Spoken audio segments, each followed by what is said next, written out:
Anong Japanese food? Oh, galing mo. Pero tingnan natin, ha? Okay. Ano-ano ang Japanese food? Pa-Japan-Japan pa kayo, ha? Okay. Hindi, puro ako. Okay. Kinain namin dun eh. Ano? Yun ang pinakain sa inyo? Wala po. Okay. Ready? Kain!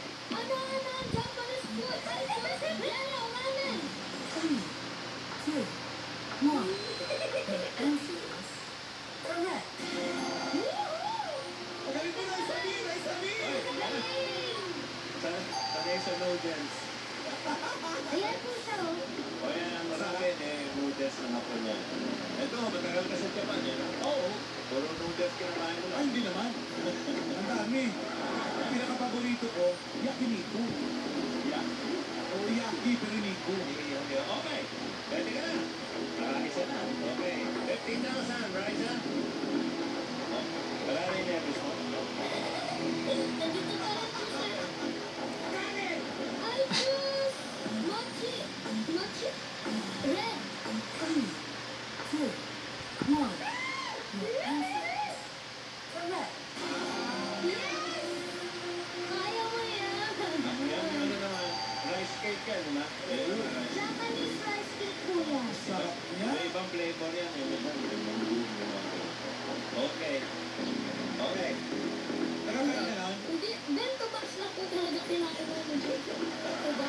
Apax lang pinakain. Lunch lang sila, pack lunch. Hindi ko na alam yung susunod. Okay, abay, hindi mo alam ang susunod? Hindi na po. Jacket! Jacket! I choose orange. Yan na! 3, 2, 1. Your answer is correct. Yan naman ang pancake, tama ba? Pancake. Oo.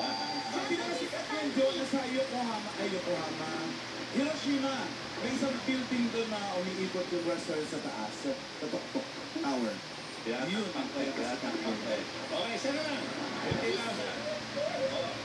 Huwag kang ano, ha? Mabuti mo, ha?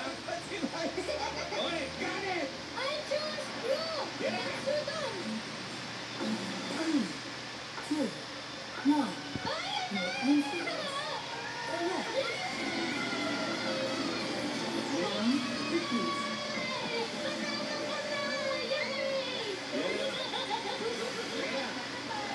Yun yung golden rice stuff with deep fried pork, cutlet, egg, and vegetables. Hindi na ano na sila. Alam mo kung yung kimbap, Hindi po. pagkain ni Kim yun. Korean yan eh. Yung kimbap po. Alam pala niya eh. Ano siya, Basta?